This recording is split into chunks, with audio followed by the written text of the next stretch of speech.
Go.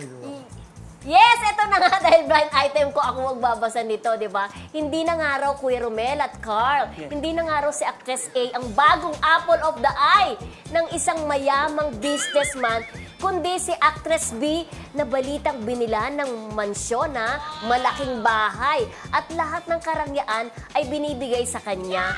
Para hindi umalma, patuloy pa rin naman daw ang sustento ng mayamang businessman. At dahil nga sa yaman nito, sunod pa rin naman ang layaw nito. Kaya okay na lang kay Actress A ang setup nilang may bago na ang mayamang businessman, pero andyan pa rin naman siya sa buhay nito. Hulaan yan! Parang kilala ko pa yun. Di ba sinabi ko na sa'yo to? Pero itong actress na to, O baka madulas ka, live tayo ha. Hindi ba tayo live? Hindi. Itong actress na to, di ba? Kumbaga, samantalayin na lang. Kasi iba pa rin yung ano, di ba? At least, kahit naman na merong ibang sinusuportahan yung itong mayamang businessman, at least, siya hindi pa rin pinapabayad. Tuloy-tuloy pa rin naman pagsuporta sa kanya ng mga material na bagay, ng pera, di ba? Why not? Pero bongga si ano, no? Or yung isang yung actress actress, B. no?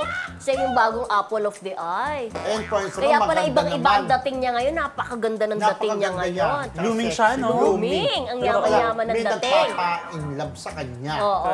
Deserve naman niya yung mayamang businessman kasi talagang ang ganda niya, ang sexy, sikat na sikat siya, makinis, diba, bonggang-bongga. True.